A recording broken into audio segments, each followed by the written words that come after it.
आत्मा को न कोई शस्त्र काट सकता है। 8वां अध्याय अक्षर ब्रह्मयोग। श्रीमद् भगवद गीता 7वें अध्याय में 1 से 3 श्लोक तक भगवान ने अर्जुन को सत्य स्वरूप का तत्व सुनने के लिए सावधान कर उसे कहने की प्रतिज्ञा की वर्टिकल बार, फिर उसे जानने वालों की प्रशंसा करके 27वें श्लोक तक उस तत्व को विभिन्न तरह से समझाकर उसे जानने के कारणों को भी अच्छी तरह से समझाया और आखिर में ब्रह्मा, अध्यात्म, कर्म, अधिभूत, अधिदैव और अधियज्ञ स्थित भगवान के समग्र स्वरूप को जानने वाले भक्तों की महिमा का वर्णन करके वह अध्याय समाप्त किया वर्टिकल बार। लेकिन ब्रह्मा, अध्यात्म, कर्म, अधिदैव और अधियज्ञ इन 6 बातों का और मरण काल में भगवान को जानने की बात का रहस्य समझ में नहीं आया।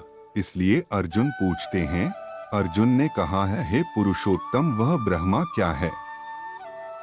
अध्यात्म क्या है? कर्म क्या है? अधिभूत नाम से क्या कहा गया है और अधिदैव किसको कहते हैं? हे मधुसूदन, यहाँ अधियज्ञ कौन है और वह इस शरीर में कैसे हैं? तथा युक्त चित्त वाले पुरुषों द्वारा अंत समय में आप किस प्रकार जानने में आते हैं? श्री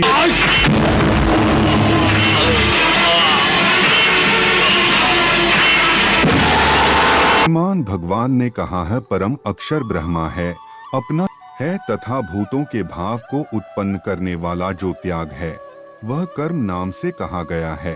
उत्पत्ति विनाश धर्म वाले सब पदार्थ अधिभूत हैं। हिरण्यमय पुरुष अधिदैव हैं। और हे देहधारियों में श्रेष्ठ अर्जुन, इस शरीर में मैं वासुदेव ही अंतर्यामी रूप से अधियज्ञ हूँ, जो पुरुष अंतकाल में भी मुझको ही स्मरण करता हुआ शरीर को त्याग कर जाता है, वह मेरे साक्षात स्वरूप को प्राप्त होता है। इसमें कुछ भी संशय नहीं है।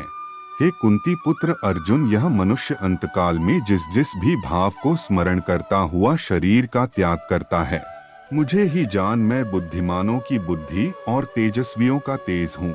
हे भरत श्रेष्ठ, आसक्ति और कामनाओं से रहित बलवानों का बल अर्थात सामर्थ्य मैं हूँ, और सब भूतों में धर्म के अनुकूल अर्थात शास्त्र के अनुकूल काम मैं हूँ।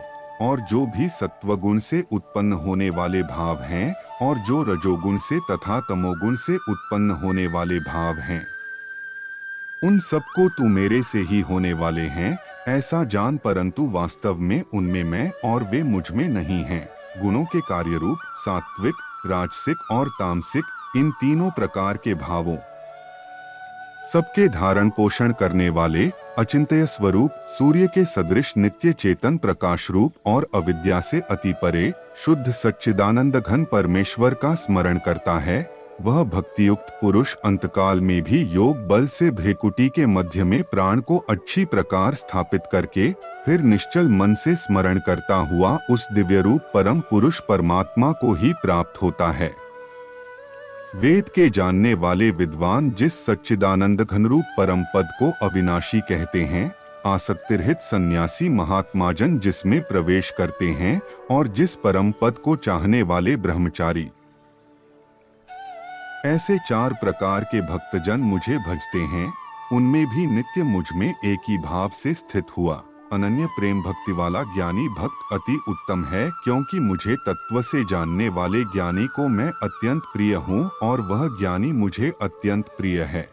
ये सभी उदार हैं, अर्थात श्रद्धा सहित मेरे भजन के लिए समय लगाने वाले होने से उत्तम हैं, परंतु ज्ञानी तो साक्षात मेरा स्वरूप ही हैं, ऐसा मेरा मत है, क्योंकि वह मदगत मन बुद्धि वाला ज्ञानी भक्त अति उत्तम गति स्वरूप मुझ में ही अच्छी प्रकार स्थित है। बहुत जन्मों के अंत के जन्म स्मरण करता है, उस नित्य निरंतर मुझ में युक्त हुए योगी के लिए मैं सुलभ हूँ, अर्थात मैं उसे सहज ही प्राप्त हो जाता हूँ।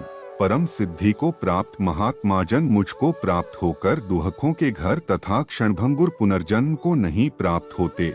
हे अर्जुन, ब्रह्मलोक सब लोक पुरावर्ती हैं, परंतु हे कुंती पुत्र, मुझको प्राप्त होकर पुनर्जन्म नहीं होता, क्योंकि मैं कालातीत हूँ और ये सब ब्रह्मादि के लोक काल के द्वारा सीमित होने से अनित्य हैं।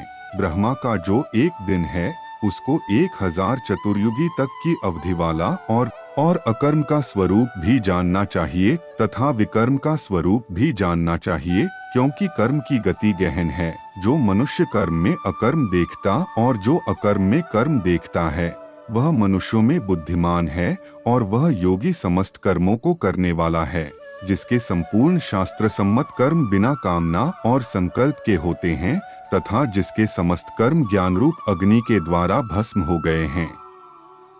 उस महापुरुष को ज्ञानी जन भी पंडित कहते हैं, जो पुरुष समस्त कर्मों में और उनके फल में आसक्ति का सर्वथा त्याग करके संसार के आश्रय से रहित हो। कौन्तेय, यदि तुम्हें पांडवों को विजयी अर्थात विलक्षण जो सनातन अव्यक्त भाव है, वह परम दिव्य पुरुष सब भूतों के नष्ट होने पर भी नष्ट नहीं होता। जो अव्यक्त अक्षर इस नाम से कहा गया है, उसी अक्षर नामक अव्यक्त भाव को परम गति कहते हैं, तथा जिस सनातन अव्यक्त भाव को प्राप्त होकर मनुष्य वापस नहीं आते, वह मेरा परम धाम है। हे पार्थ, जिस परमात्मा के अंतर्गत सर्वभूत हैं और जिस सच्चिदानंद घन परमात्मा से यह समस्त जगत परिपूर्ण है, वह सनातन अव्यक्त परम पुरुष तो अनन्य भक्ति से ही प्राप्त होने योग्य है। हे अर्जुन, जिस काल में शरीर त्याग कर तो वापस न लौटने वाली गति को और जिस काल में गए हुए वापस लौटने वाली गति को ही प्राप्त होते हैं, उस काल को अर्थात दोनों मार्गों को कहूँगा। जिस मार्ग में ज्योतिर्मय अग्नि अभिमानी देवता है, दिन का अभिमानी देवता है, शुक्ल पक्ष का अभिमानी देवता है और उत्तरायण के 6 महीनों का अभिमानी देवता है, उस मार्ग में मरकर गए हुए ब्रह्मवेत्ता योगी जन उपर्युक्त देवताओं द्वारा क्रम से ले जाए जाकर ब्रह्मा को प्राप्त होते हैं। जिस